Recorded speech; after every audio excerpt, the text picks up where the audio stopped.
Hello, hello, hello, everybody. Welcome, welcome, welcome. Tonight, I have something extra special for you. Our guest is LJ Dong, your queen with one bean, kidney donor, SMAS, MALS, and Nutcracker syndrome survivor, pageant queen, certified psychic medium, motivational speaker, author, and much, much more. All from the same woman. I want people to realize how tough that LJ really is. 16 total surgeries, 4 spinal fusion surgeries, intestinal surgery, stomach surgeries, multiple infusions, 3 rare diseases, all needing surgeries to correct, 2 organs down, 1 kidney donated, 8 surgeries in 8 years. So, LJ's kidney story begins in 2013, right after the date of her marriage. She had broken her back and as a result had multiple surgeries. She was in a wheelchair for a couple of years. When she was going through spine surgery, she began to have kidney pain. She lost about 70 pounds and could not eat. No one, including her doctors, could figure out what was wrong. LJ genuinely thought she was going to die. She begged for more tests and was finally diagnosed with superior mesenteric artery syndrome, SMAS, which causes partial or complete blockage of the intestine. She was hospitalized and told her condition was beyond the need for a feeding tube. Rather, she would need surgery right away. They also told her that she had NUTCRACKER syndrome, abbreviated NCS, basically a kinked left renal vein, giving the appearance of a nutcracker crushing a nut, like a garden hose when you step on it. No water goes through it. Let me show you a picture for 1 second of what an x-ray of a nutcracker patient looks like. You kind of see the nutcracker there. Okay, that's our friend LJ. So, the first surgery was done was a left renal vein transposition or rerouting of the vein, but the problem was still not resolved. LJ was still having issues and severe pain. They said that they may have to remove her left kidney to ultimately resolve the issues. The kidney itself was intact and was still viable, but normally in these situations, they just dispose of the kidney after they remove it.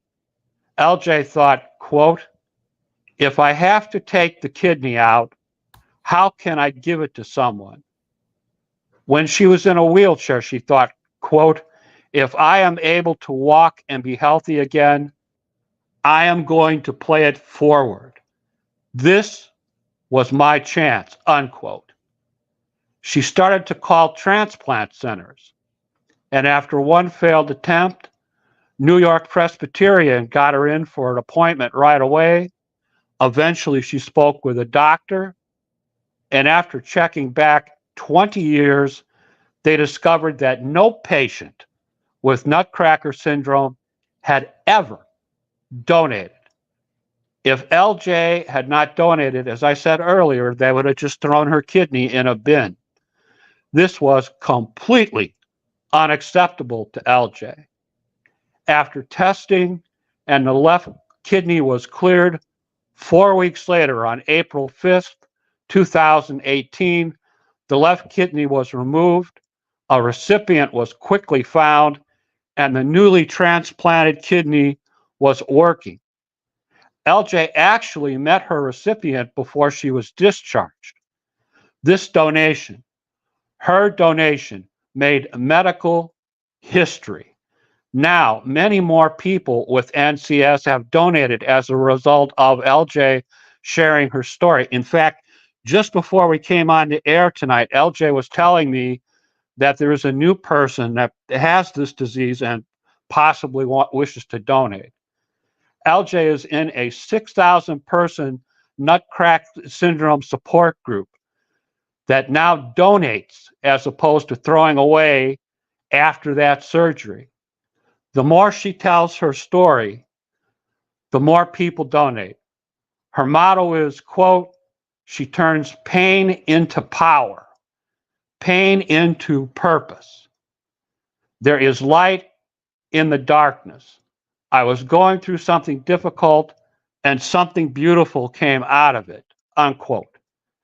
She's also a certified grief counselor, certified medium, certified personal trainer, certified sports nutritionist, motivational speaker, and author. Please give a warm welcome to our friend, LJ Dong, the queen with just one B. LJ, are you still with us? I think we lost her momentarily, but that's okay. She's back. I don't know. It's okay. Okay. Just got to make sure that you're here. Yeah, sorry So, about that. Yeah. Did I state everything correctly in the introduction? Yes, everything was correct in the introduction. It was right like a few weeks after I got married. So right after I got back from my honeymoon is when I had the spine injury. But you're absolutely right, from spine injury to all my illnesses. And it froze when you showed the diagram of the NUTCRACKER syndrome. So I apologize about that. But I did want to just say thank you, Uncle Jim, for having me on your show. Oh, well, thank you for coming on with us and educating us. We appreciate it. Of course. So you are a married lady. Your husband's name is Billy? Yes, Billy. Mm-hmm. And what is the date of your wedding? We got married, it was Memorial Day weekend, May 25th, 2013. So we just celebrated 11 years. Okay, and I understand that you have 2 dogs. Can you tell us their names, please? Oh, yeah. We have Chip. He's 11 also. He's been my little healer through this whole process. And then we have Dolce. He's going to be 2. And we got him last year after my 4th spine surgery. Wow. Yeah. Please tell us a little bit about your coming to the U.S., where you grew up, your education and employment experiences. Oh, okay. So I came here. I was born in Italy. I was born in Calabria, Italy. It's south of Italy. And my parents migrated here. I was only 9 months old when I came here. But, thankfully, growing up, I was going back and forth to Italy. But my parents, stayed here. I've been here my whole life. I became a U.S. citizen. I think it was like 2015, 16. So it took me a while to get there. But all my family's basically in Italy. And I pretty much right now I like to tell myself I'm a little bit of everything wrapped in a small package. I am compared to where I was in the past. In the past, I was a surgical assistant in nursing. I was working in the hospital. And then I became the patient, and I went through everything that you've mentioned in the introduction. And now I'm an entrepreneur, your queen with one bean, which we'll get more into. But I'm a certified psychic medium. I'm an author. I've published 2 books, motivational speaker, life coach, personal trainer, grief educator. I just keep learning, Jim. I just keep learning and sharing with the world. And it's exciting. Your friend Laura's on the line, by the way. She says hi. Oh, hi. We went to high school together. So we've just reconnected recently, too. Hi, Lauren. I just want to let people know, if you want to drill down a little more and learn about LJ, or you want to reach out to her, if you go to my Facebook page, my personal Facebook page, Jim Myers, to her broadcast, this broadcast is pinned to the top of that page. If you go into comments, I listed all my research, and it's pretty extensive because, as you can tell, LJ is a pretty busy woman. So if you want to drill down a little bit and learn more about LJ, that's the best place to do it. Let's talk about your back problems and kidney story beginning in 2013. Shortly after your wedding, please talk to us about how your back became injured. And then, if it's okay with you, I'd like to review the multiple surgeries that you had to repair it. Oh yeah, Jim. I have all night tonight. It's our Friday night. I've been telling everybody it's a date night. So anything you want to know, I'm an open book, and that's why I had to write a book, because it's so extensive. But yeah, I was like your typical. I got married. I was 20.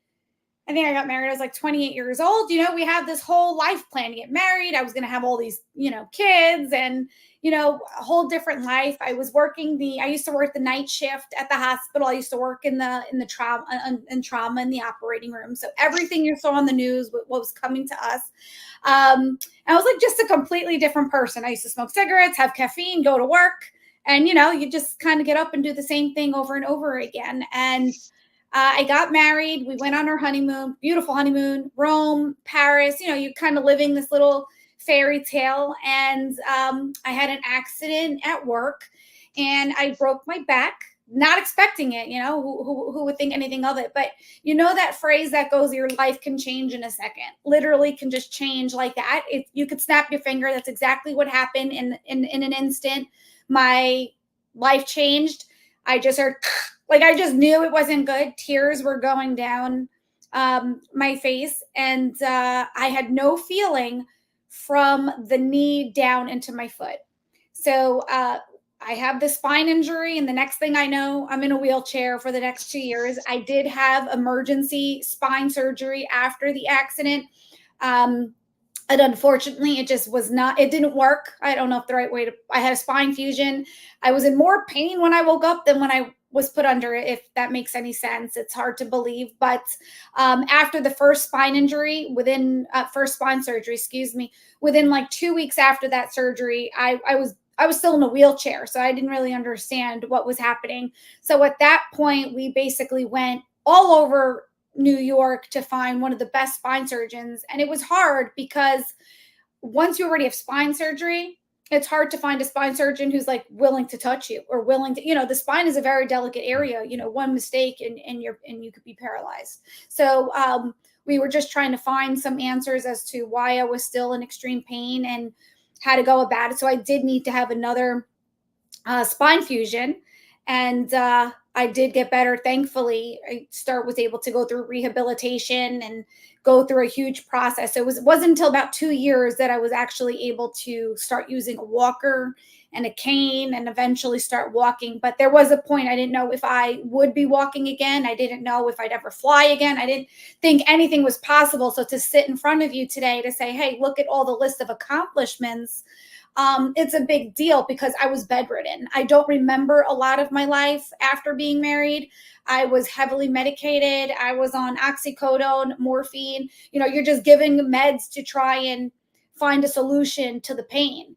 And the solution, was surgery. But unfortunately, it goes for anything. People could have surgery and it doesn't mean you're better.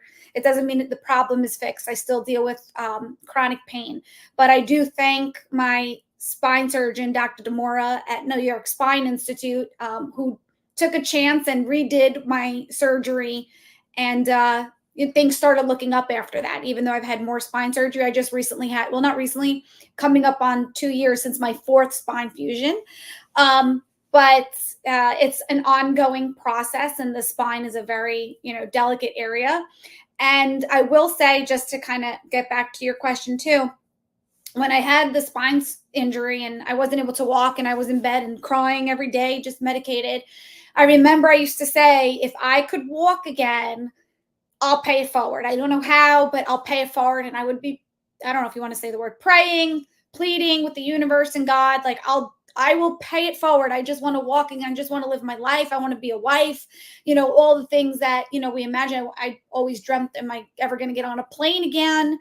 And, I just told you, I just landed. I just got back from Ireland. So, you'll see how the story unfolds.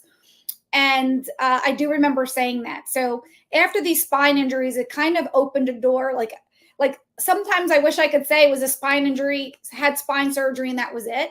But I ended up having very rare. So if anyone tunes it, like Googles it, those rare diseases that you mentioned in the beginning, starting with SMAS syndrome and then also being diagnosed with Nutcracker syndrome, not realizing that finally recovering or getting somewhere with my spine, I was severely, severely sick with my stomach, with my kidney. I mean, doctors are diagnosing you and you're like, what?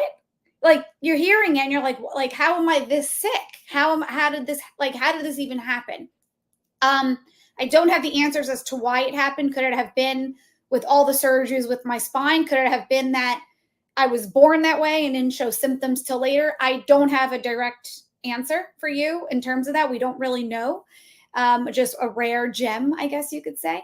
And having Nutcracker syndrome, I'll fast forward to that, Jim, and you could like interrupt me anytime. But having Nutcracker syndrome, I had major surgery. I have a scar that goes from here all the way down to my bikini area. And I had surgery for that. And unfortunately, it failed by like my first post-op appointment. I had severe kidney pain, blood in my urine. I was just sick. Like, I don't know how to explain it. You know, when someone wakes up and you're like, you just have the flu and you just feel sick all day long and doesn't matter what you do, you're not getting better. So when I got to my first post-op appointment, the doctor had said to me, like, you know, the only option that you have now is to remove your kidney. So I took that information and I went home with it. And I'm just like, but the kidney itself is healthy. With Nutcracker syndrome, it's actually the vein, as you mentioned, that connects to the kidney. So I'm like, so the kidney itself is healthy? Like, why won't we donate it to somebody? So that's when I started getting on the phone with transplant centers and New York Presbyterians, like, come in. I got in right away. They had no clue. Like, nobody had ever thought, hey, I have Nutcracker syndrome. I can't keep the kidney in my body. Can we put it in somebody else? Like, no one ever thought of that. They went back 20 years of history. So in a nutshell, no pun intended, it was that I paid it forward by donating my kidney. So it was just like an instinct. Like, it was just, I just knew that that's what I was supposed to do. You know, I told my family, I'm like, yeah, I'm going to donate this kidney. I'm not going to just throw it out. Doesn't make any sense. So it took a lot of convincing with the hospital, though. I could understand the risks and it being rare and whatnot, but within 4 weeks, I had my kidney removed and donated. All right. What I'm going to do, LJ, is I'm going to summarize some of your surgeries. Yeah. And then I'd like to ask some specific questions, okay? Anything, sure. All right. First spine fusion surgery was in August of 2013. It was unsuccessful. Mm-hmm. As you mentioned, you were bedridden. You were unable to take care of yourself, in a wheelchair for 2 years, lost 70 pounds, somewhat of a personality change. Mm-hmm. Second spine surgery, 2014, with Dr. Tamora that you mentioned. There was a risk of paralysis. After surgery, you could wiggle your right toes and feel your right leg, which is a very, very good thing. Spent most of 2015 recovering, constantly exercising, fell in love with fitness. I know there was a lot of physical therapy that was involved too. However, by 2016, your body was rejecting the hardware and the pain returned, resulting in spine surgery number 3. You had a spiritual awakening that was going on at the same time, despite the fact that you were starting the process over. Some spiritual connection and classes that led to your ability to become a psychic. 2017, intense stomach pain, vomiting bile, not able to eat or drink, dropping weight, negative tests, finally a diagnosis of SMAS and Nutcracker syndrome.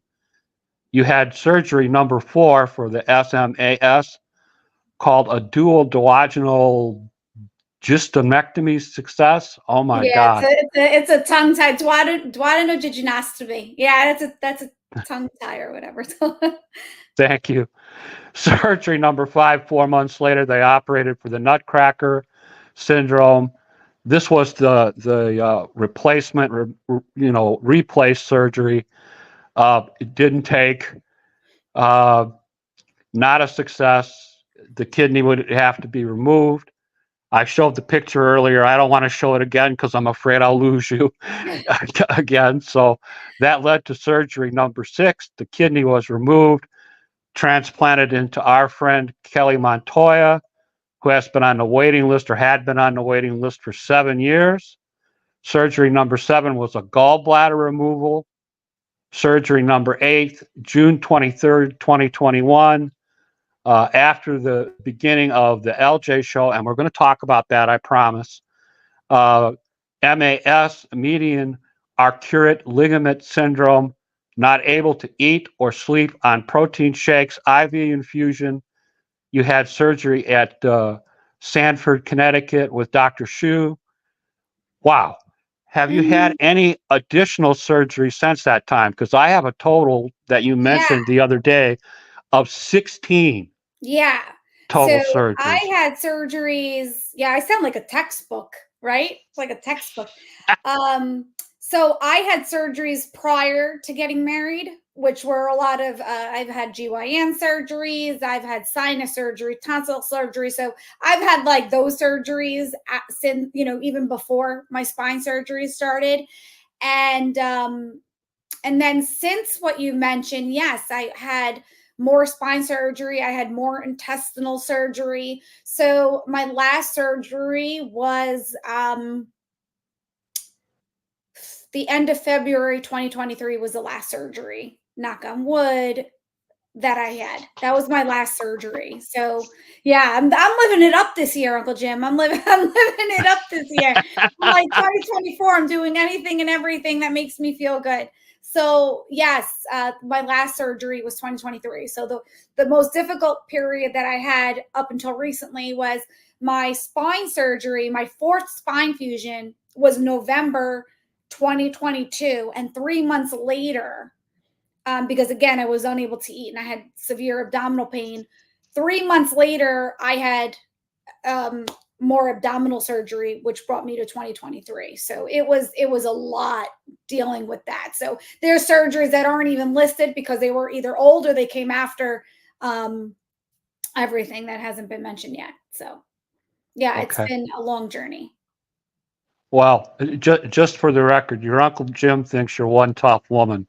That's a lot for anybody, and I'm glad you're sharing this with us. I'm flat amazed, just flat amazed at your perseverance. Yeah, to be alive to share it, that's it's amazing, because I shouldn't, even the doctors told me like I shouldn't be here today, but I am. So, I'm here to share. Hopefully it helps somebody. Okay. Let's talk about your kidney problems for a minute. Approximately when did the kidney pain start? So when I had SMAS surgery in 2017, that's when I was diagnosed with NUTCRACKER.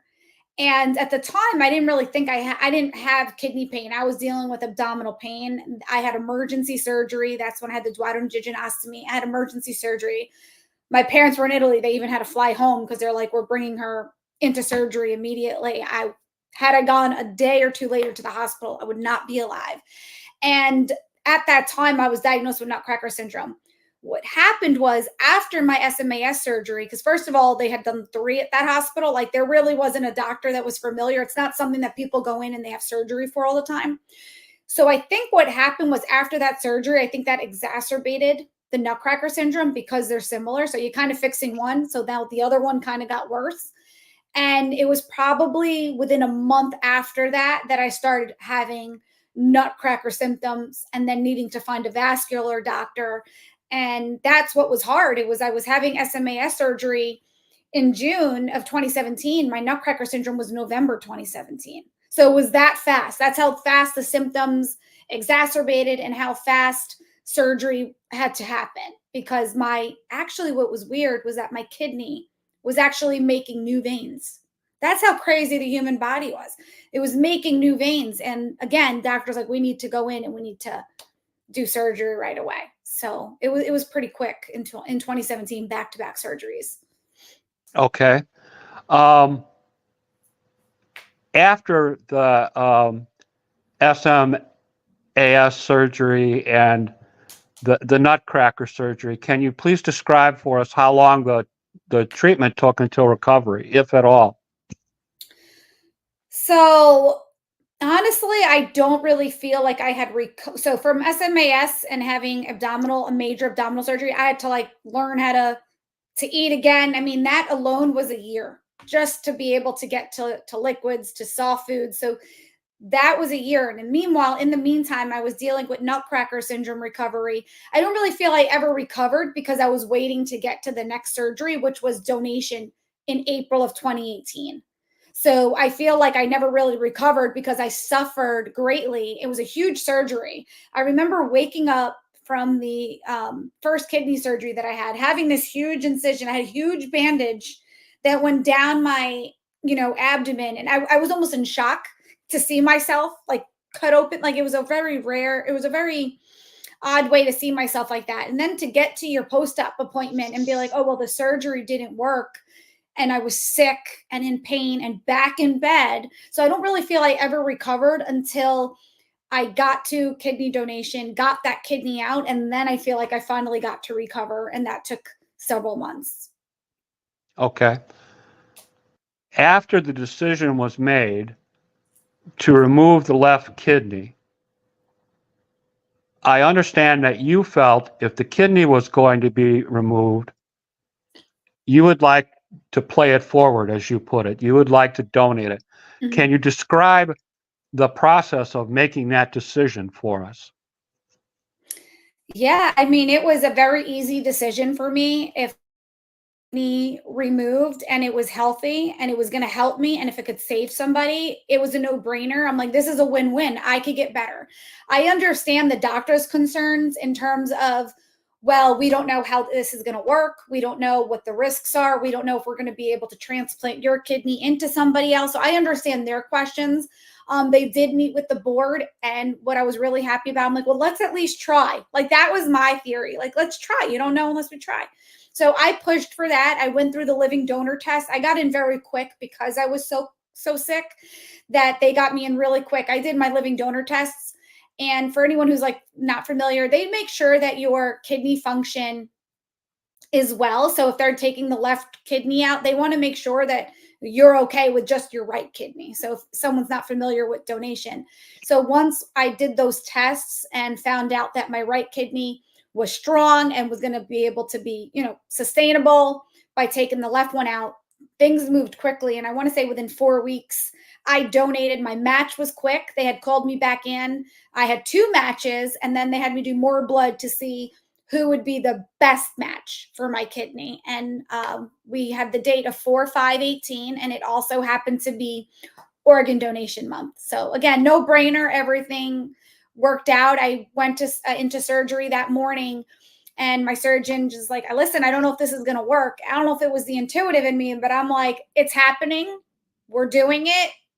This is, there's like, I wasn't accepting no for an answer. My husband can tell you I'm extremely stubborn. So I'm like, yeah, you're doing it. It's going to be fine. Like I already knew, my heart knew, my soul knew it was all going to work out. Let's talk a little bit about your experience with your kidney donation surgery, April 5th, 2018. Who was your transplant surgeon? My transplant surgeon was Dr. Del Pizzo at New York Presbyterian Hospital. And approximately how long did the surgery take? Oh gosh, I want to say it was hours. I don't remember how long. I do remember though what was crazy to let you know how rare this disease is. I was in the operating room. I'm laying down. Now you think I'm used to it, right? You put your arms like this. You take a couple of breaths of oxygen. The amount of people in that operating room was incredible. There had to be over 30 people in the operating room because it's something that med students, residents, how often are you going to see a nutcracker patient, which no one had ever seen? And then now you're getting a nutcracker patient and taking a kidney and transplanting into somebody else. So I do remember I was hysterically crying. I'm like, please make sure this works. Because I had already been through so much, but the amount of people in the room is the last thing that I remember. And I want to say it was hours of surgery, and I woke up in recovery, and the first kid was like, Okay, you're breaking up a little bit, LJ. Oh boy, we may have lost her again, but no, I'm back. I'm back. okay. I'm back. So anyway, it was I woke up in recovery and I was told that my kidney was transplanted successfully, and I got to see a picture of it. Okay. I understand that the kidney began to work right away for the recipient. Mm-hmm. That began to work real well for Kelly right away. Yeah, right away. Right away. It was just, yeah. What was your condition like post-transplant? Did you have any issues or complications? Um, Thankfully, no. I can't say I had any. I mean, I had so much already going on with pain and the surgery that I had, so it was actually a relief. I just think my body was just tired, right? You go through surgery after I mean, I had back to back. I mean, this was like my third surgery in a matter of months. Cutting open, like it was a lot mentally and emotionally. But no, honestly, I have to say again, going through recovery, but I was in a better place than I had been. So to me, it was a good recovery. Okay. I understand that you met and actually spoke with your recipient and kidney sister, Kelly. Tell us what that was like the first time you had a chance to talk with her. Yeah, so we got to the hospital. It was actually really cute. I hadn't met her yet. I didn't even know if the surgery was good. Well, I knew the surgery was going to work. They didn't know if the surgery was going to work. And I had gotten us matching necklaces of kidney. And one was like a kidney shaped and it was empty. And one had a kidney in it. And I knew that I was eventually going to see her to give it to her. Like that's how I went into the surgery already. Like I'm going to meet her one day and I'm going to give this to her. So I kept asking my nurse about her. She kept asking her nurse about me. And usually it's set up like after people are recovered. I didn't know that, but Right. we kind of bent the rules at New York Presbyterian.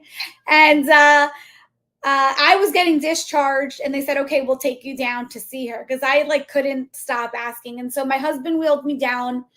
I got wheeled into her because not because I couldn't walk, but because I was recovering and had, incisions. So I went into her room and I just saw her and we just both started crying. My husband pushed up to her bed and I held her hand and it's an indescribable feeling. Like, I don't know how women feel who have babies, but it's like, unless you've been there and you can describe it, it was one of the most beautiful experiences. And I just knew that I like, it was like a soul plan and we looked alike. It was really weird, Jim. I had brown hair at one point, like we actually had similar features.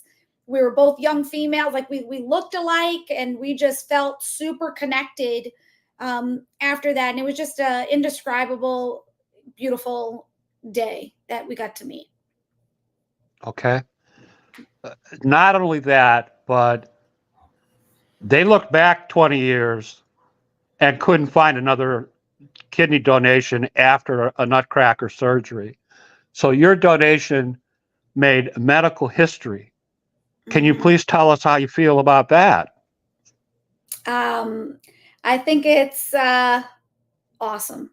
I was almost going to curse. I think it's effing awesome. It's wild. It's wild when I think back of everything that I've survived and that I saved someone and changed medical history.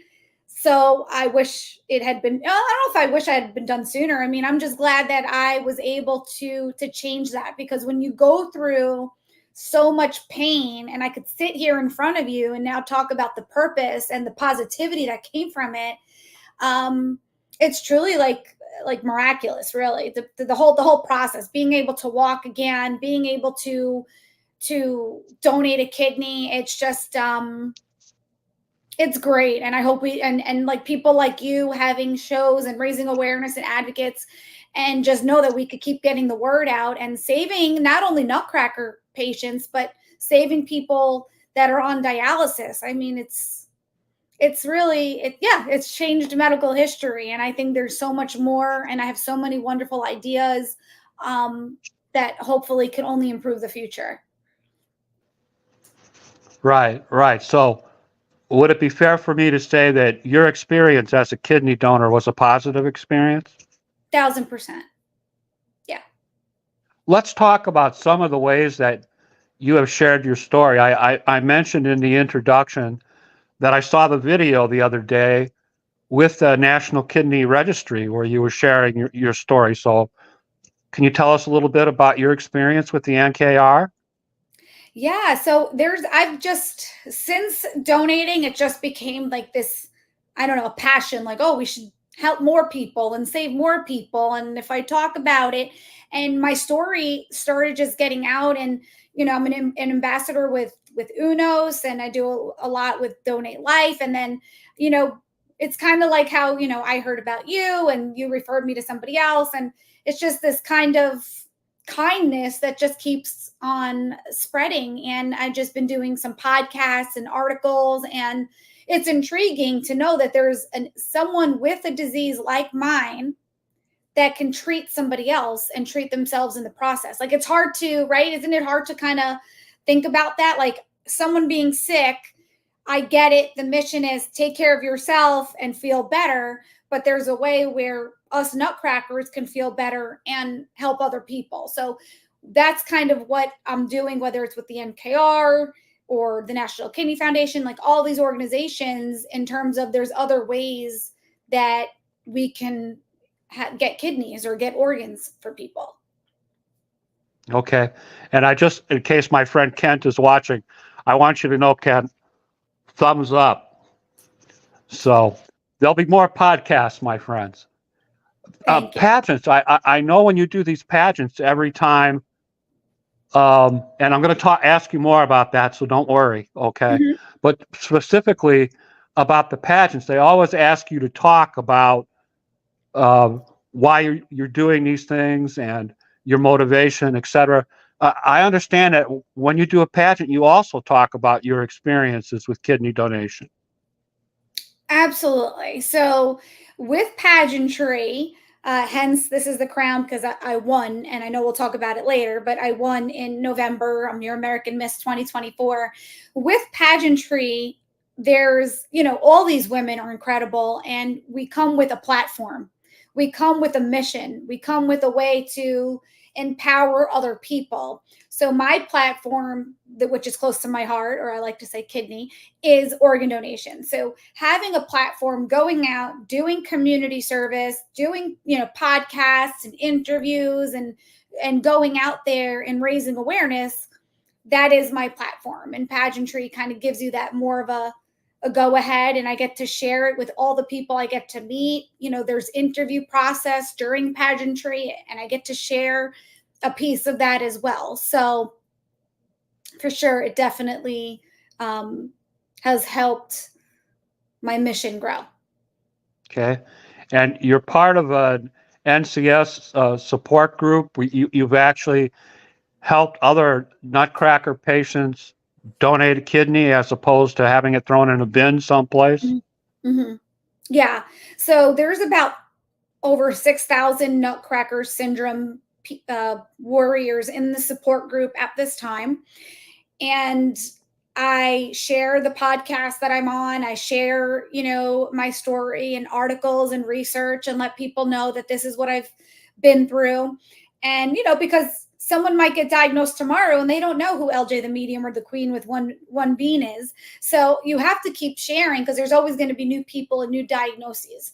So I've had the opportunity to share that. And just the other day, a woman who I don't know in the support group reached out because her neighbor heard heard me on a podcast talking about Nutcracker syndrome. Now I've got more and more people hearing about Nutcracker syndrome because I keep telling this story and talking about it. And now I spoke to her. She's actually in the process now to donate, because it's very hard for us Nutcrackers to go through gruesome surgeries that you don't know are going to work. With organ donation, you're removing the kidney, but you're removing the vein. So you're getting rid of Nutcracker syndrome. I am cured. I'm treated with all my other illnesses, but I'm cured of Nutcracker syndrome because it's been removed.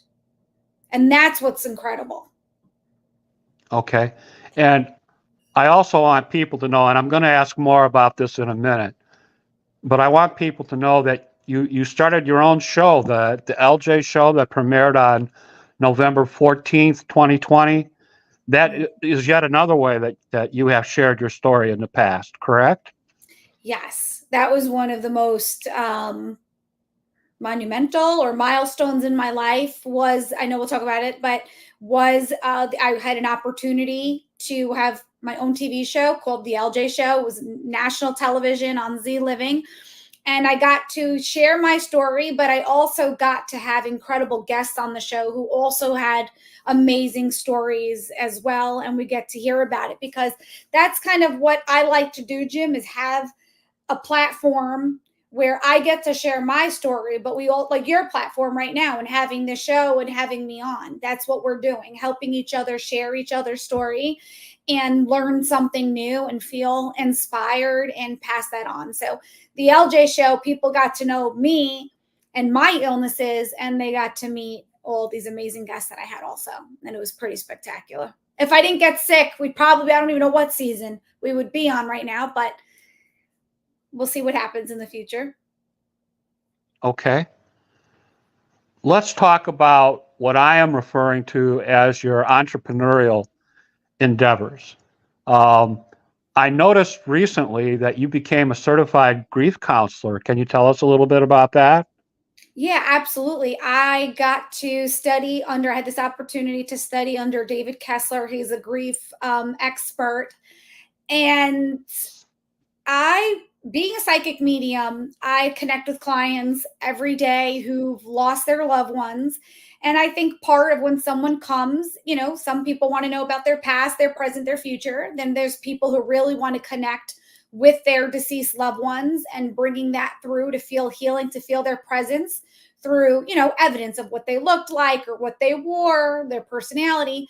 But I felt, number one, that there's so much more to death in the grieving process, that when clients come to me and there are tears and there are emotions and they are grieving, I wanted to learn more about grief where I could also add that component to my client sessions who are grieving, and being able to have another tool in my toolbox, because it is a very sentimental and emotional session that we have. And I felt that it was really important to understand it better, understand more about it.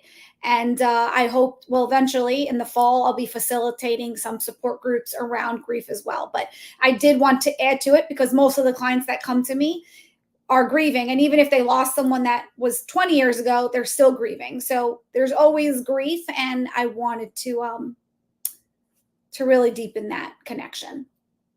Okay.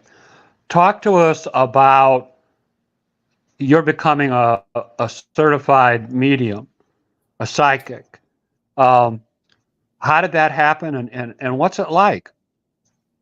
Yeah, so I forgot what year I became certified, because it's been quite a few years right now. I want to say maybe around 2018, 2018 maybe. So opening is a whole nother story, and that happened through all the pain and the trauma, and I started seeing things. I'm in the hospital, and 1 minute I think I'm seeing something, and I was reading this physical therapist that was helping me out of bed, and started taking classes. I had the opportunity, I'm not sure how the opportunity came to get certified, but I may have applied for it. I don't remember now, but I had to do like blind reading. So the Best American Psychics, you know, they set up a time where your phone's going to ring and you're going to have to pick up the phone and give a reading. You have no information, no picture, no name, no nothing. So you're basically tested in that aspect, and you go through some other processes. And then I was able to get certified. So it was actually it was intense to just pick up the phone and you just have to start reading the person who's calling you. So, but it gave me this credential, and they're a fabulous company. So. Okay. You're also a certified personal trainer. Mm-hmm. Tell us a little bit about that experience. Yeah. So while I was recovering from my second spine surgery, going to physical therapy, getting into the gym, I finally was getting healthier. I was getting stronger. I started working with a personal trainer as well. And my goal was to work towards a bikini competition. I wanted to get on stage and do a competition. And so I fell in love with fitness because my spine surgeon said to me, you have to exercise the rest of your life. Your spine, to keep your spine stable, you have to exercise the rest of your life. So I'm like, I better love it. So working with a personal trainer, I was 3 months away from the competition when I got sick and was diagnosed with SMA. So it was put on hold. I mean, I've shown up on stage in different ways. So I fell in love with it. And through talking to my personal trainer, I felt, why don't I add that component? Again, another tool. I could help people. And I did. I started, and it got really wild during the pandemic when everybody was kind of on lockdown. So I was offering personal training through Zoom, also home exercises. I did sports nutrition as well. I'm certified in that as well. So I wanted to have a component where I want people, and that's why I say, work as a life coach, mind, body, and soul. We have to focus on our bodies as a whole. So during the pandemic, I started working with her, with my own personal trainer at the time, and helping other, clients, creating home programs. You could exercise at home. You don't need all the equipment that the gym has. Nutrition, what to eat, why is it important, having enough protein, helping people create meal plans. So that took off during the pandemic because a lot of us wanted to get healthy and stay healthy. I had gotten certified. It was probably one of my highest points and where I was the strongest. I mean, I've had a lot of surgery since then, but I was extremely strong. I had just gotten signed for the TV show, and it was just another component. And I just love helping people. So it was again a no-brainer. I was like, let me do this. If you do something that you love, it's easy to talk about and easy to help other people. That's what I found.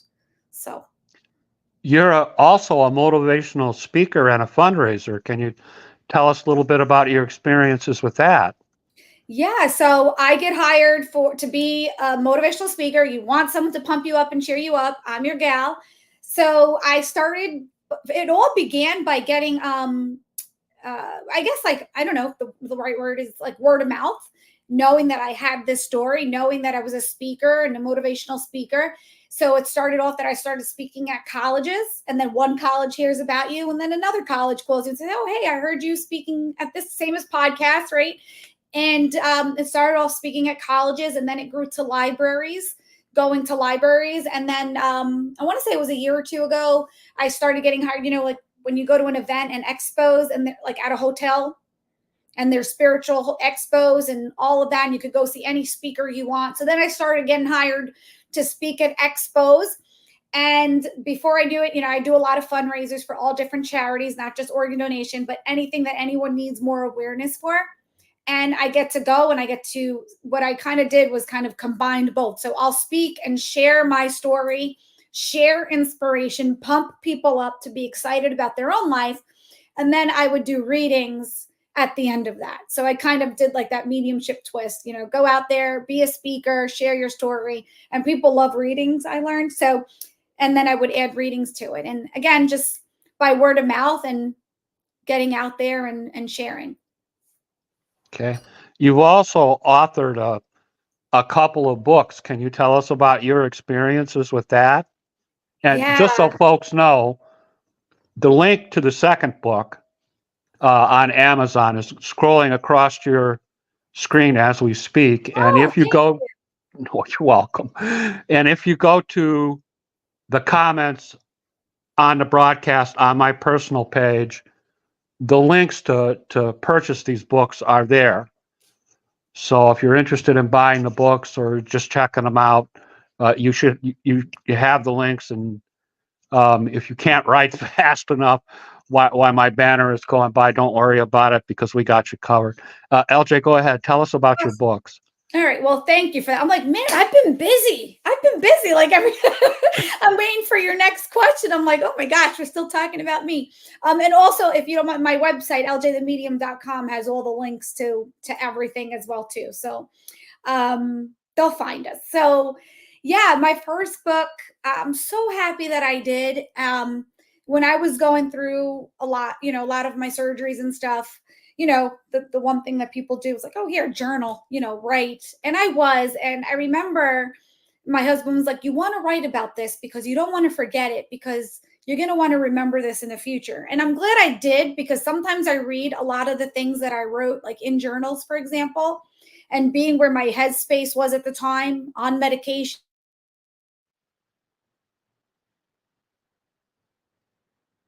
Uh-oh.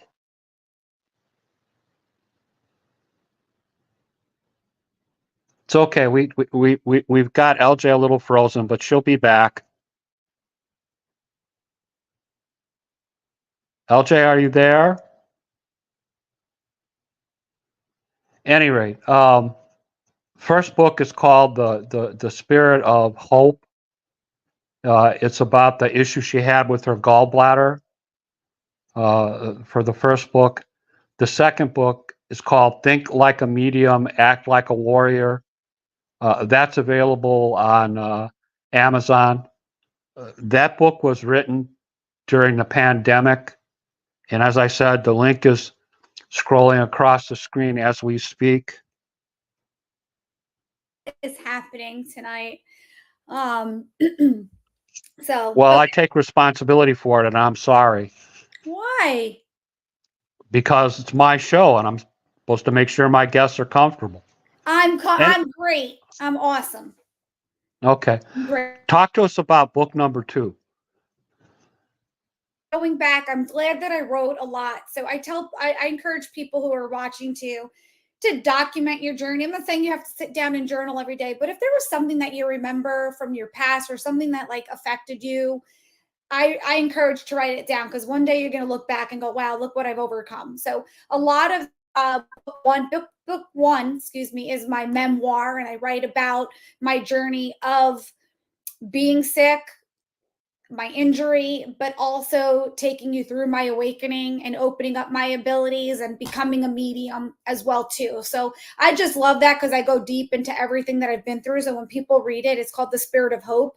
It's kind of like, oh my gosh. And then the book ends with like excitement and continuation. And what ended up happening was, after I wrote that book, it's when I got really sick again, and it ended up being my gallbladder. And someone said to me, so I guess that means there's a book 2. Your story isn't over, because it like ended. I was supposed to have my book launch, a huge book launch, and I couldn't, because I had surgery to have my gallbladder out.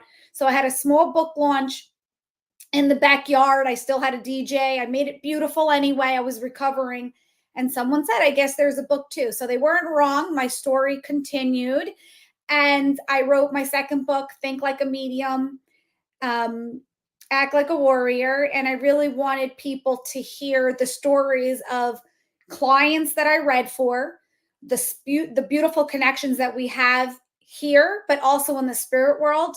A lot of signs, because when you read my first book and you connect with my second book, it really shows that things come into our life for a reason. People that we meet, there's no coincidence that you and I met tonight, Jim, and what's to come after that. I'm a big believer in connecting the dots.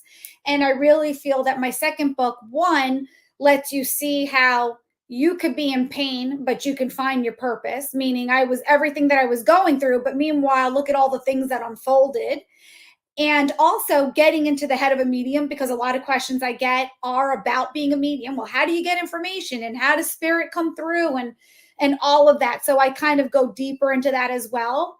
And I had permission from so many clients to share their story and to show that love never dies, and that even in the afterworld, we're all connected. So it's really about connections here and in the spirit world. And I'm excited, and I look forward to writing book 3. All right. Continue, right? My surgeries, I continue. Right. So talk to us a little bit about the LJ show, and in particular the LJ documentary, the story of a warrior spirit. Again, the link is scrolling across the screen for the documentary on YouTube. Again, in the comments to this broadcast on my Facebook page, pinned to the top of my Facebook page. I'm sorry, it's not a cage; it's a page. You can find the links to all of these things. So, if you want to watch the documentary, I recommend it because it's brilliant. Thank you. You can check it out there. Tell us a little bit about that. Yeah, so starting with the LJ show, it was again, it's all about connections. I was reading for a client at the time, and she goes, "LJ, did you ever think about having your own show?" And I'm like, "Oh, that would be cool. I mean, if the opportunity came, sure, I would have my own show." And she had been a return client. And then anyhow, she introduced me to a producer, and I pitched him. And my pitch was in a nutshell, it was having a talk show, because it was something I always dreamt about, having my own talk show. I mean, aren't I awesome, Jim? Right? I Oh, yeah. I'm part of the host.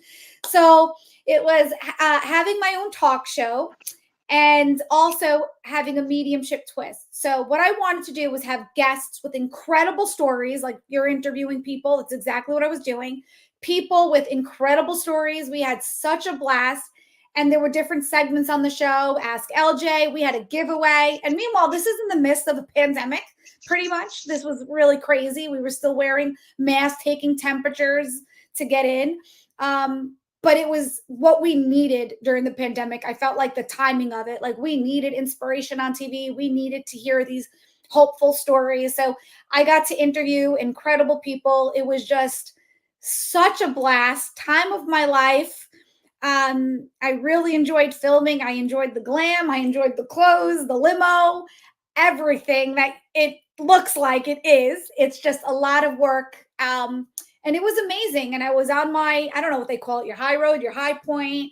And shortly into filming, I want to say by the third filming date, I had 13 episodes to film for season 1.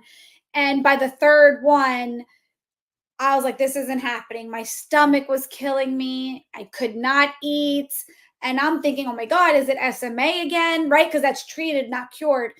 I didn't know what was happening. I kept fighting it. I was getting sicker and sicker, but I was committed to finishing the season. And I remember the last episode, I was, and I had security team, by the way. So I'm in the dressing room, my security guard guarding my dressing room. I was sick to my stomach. I'm throwing up.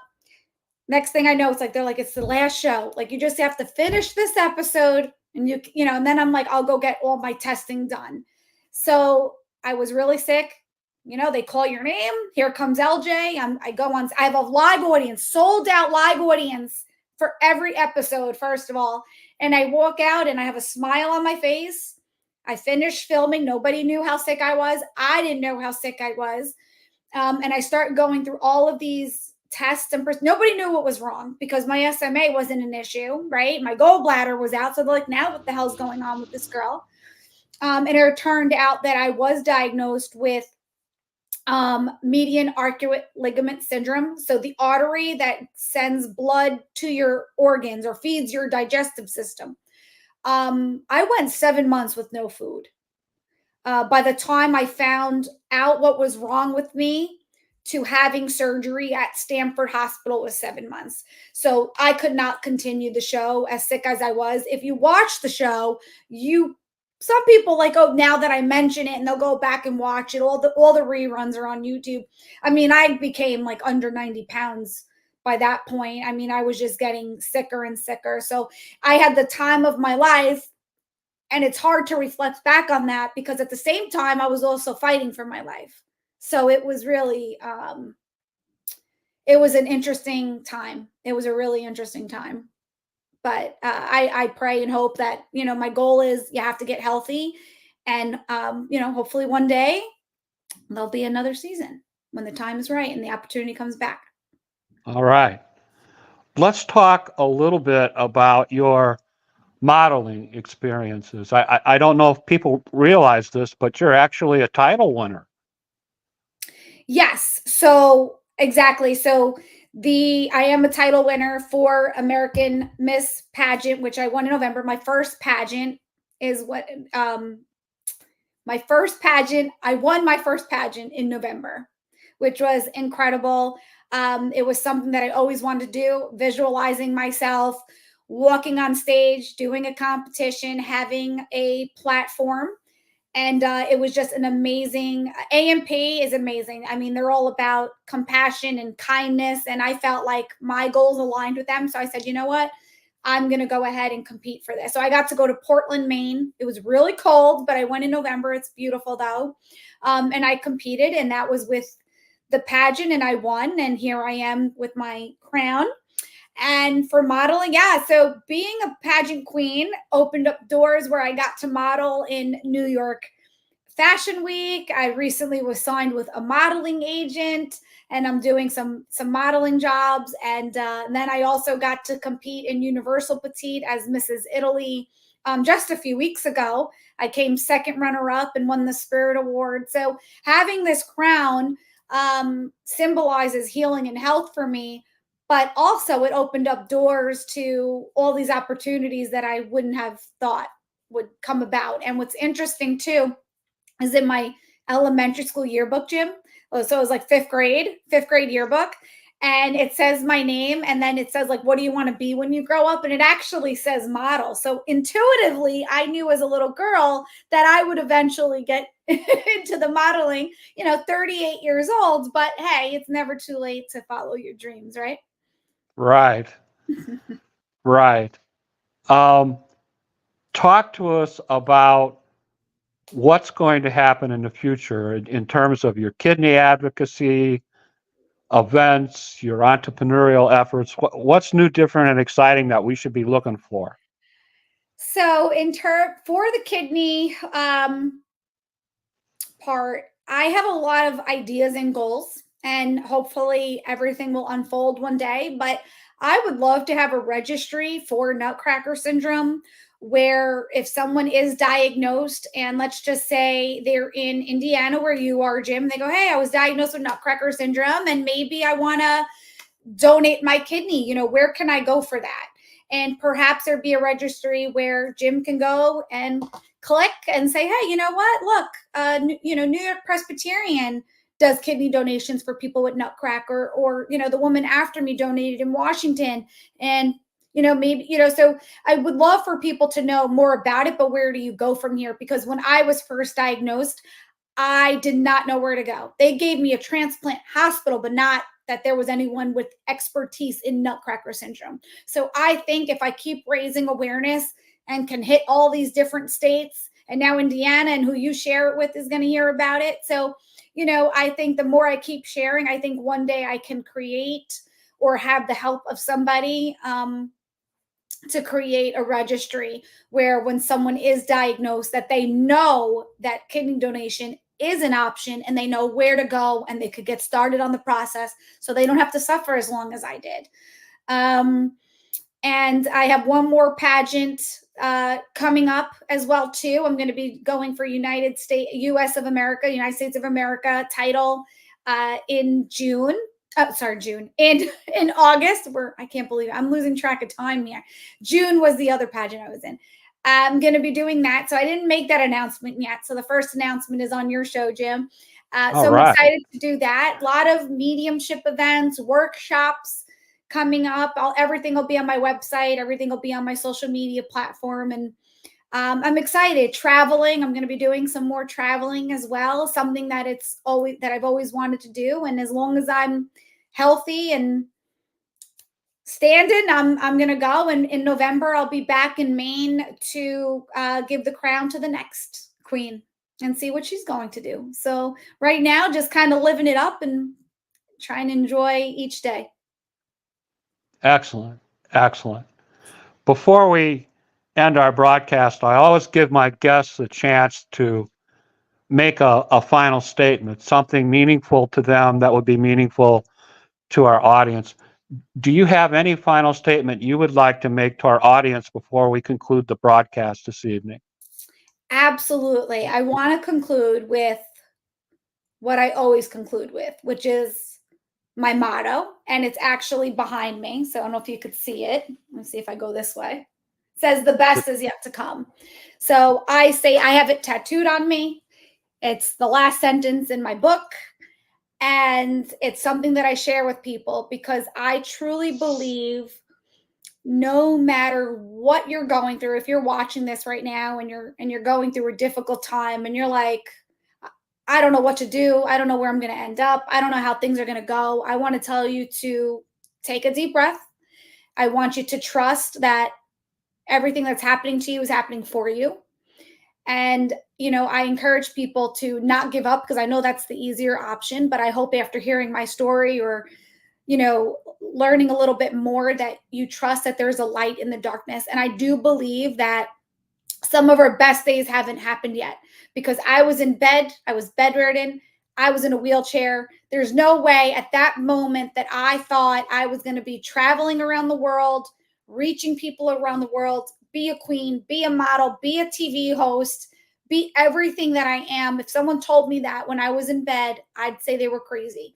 So I like to live with the motto that we don't know exactly what the future is going to bring. And right now, the most important thing you could do is take care of you, take care of your mind, take care of your body, take care of your soul, and know that some of the best days haven't happened yet. And they are coming. And I assure you that they are coming. Just keep working hard, keep doing your best each day. And the best is yet to come, Jim. That's what I'm going to leave you all with. The best is yet to come. Oh, well, I can't tell you how much I appreciate you coming on tonight and sharing your story. I'm sure we definitely raised some awareness about kidney donation and nutcracker syndrome and how even after you've donated a kidney, all of your activities and the things that you're involved in and your travel, all of that is possible for people that donate a kidney to or an organ to another person. I don't think that you're limited. All you have to do is look at LJ as an example, and you can see that there are many, many, many things that you can do as a kidney donor. And there's 90,000 people on that list, only 20,000 converts as of last year. That's a big gap. We need to close that gap. So if you're thinking about kidney donation, contact your nearest transplant center and do the testing, donate to some needy kidney person that you know, donate to some needy kidney person that you don't know, and give somebody a second chance at life. That's what people like LJ stand for, and I'm very, very pleased and proud to have presented her story tonight. And I thank you so much for coming on and speaking with us, raising awareness and educating us about all sorts of things we didn't know anything about, particularly your Uncle Jim. So you're so sweet, Jim. No, thank you so much. And I appreciate all that you're doing and raising awareness and having this platform. And that's what we have to continue to do, is to help each other. And for anyone else thinking about, organ donation, I say a piece of me is missing, but I've never felt more whole. So. All right.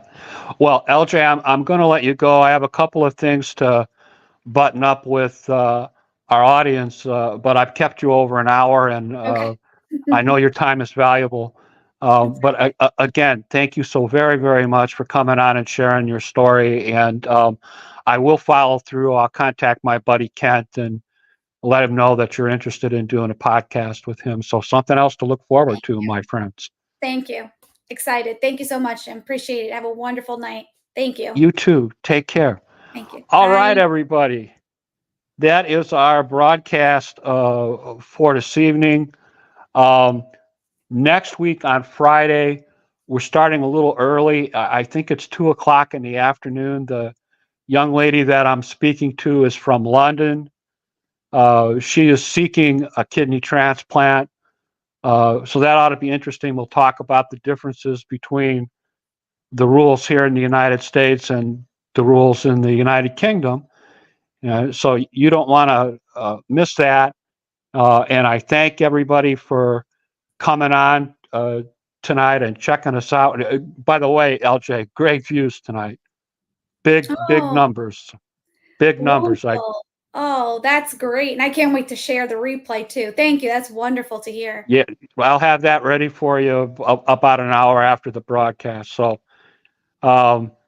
everybody, just a great night tonight, and I thank you so much for tuning in, and watch this space because we'll be talking to you again next week. Have a good week, buddies. Bye-bye.